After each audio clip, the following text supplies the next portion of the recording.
Today I will do an experiment whose name is instant ice.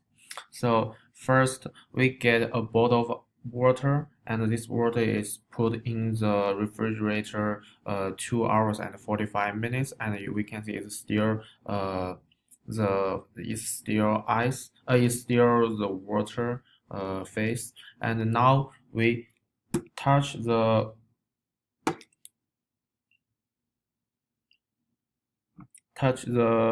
water, the bottom, and we didn't find the water turn to the ice.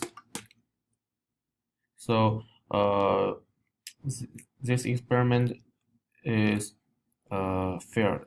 And when we finish off the experiment, I will explain the reason. And now we get a bottle of the ice, and we get another water that is super cold.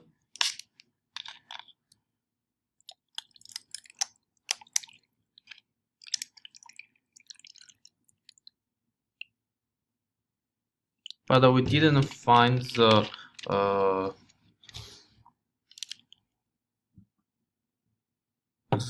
instant ice formed.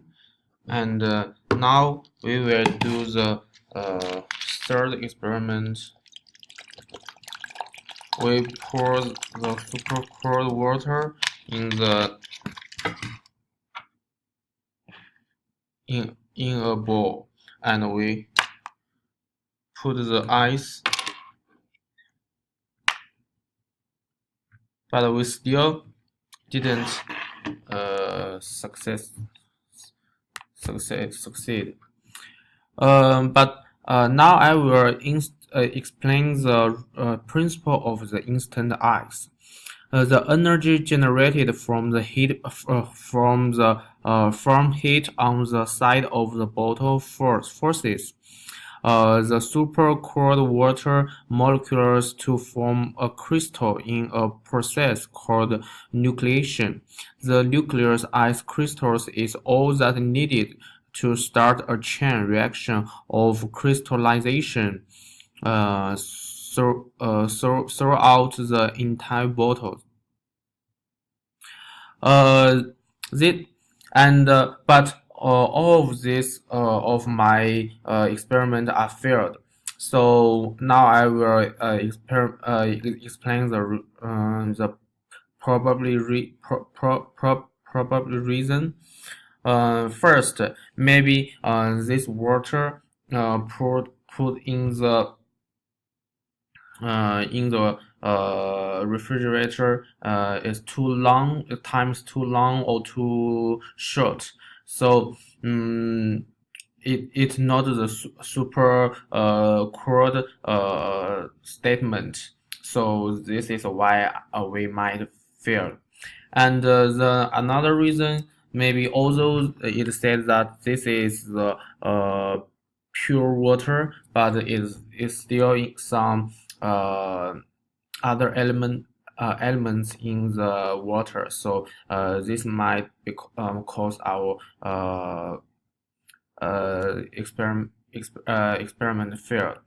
And the third reason might be because we need to prepare this experiment for a while, and I get the water from the refrigerator and to this classroom. So to the study room, so maybe the time is too long, and the super cold water, the temperature is become higher. So this also might cause our experiment fail. And maybe another reason is this bottle is too hard, and when we heat it, it cannot form the instant ice. So although my experiment failed, but we can also find some reasons that we failed. So maybe next time we can we can conclude these reasons, and we can succeed next time.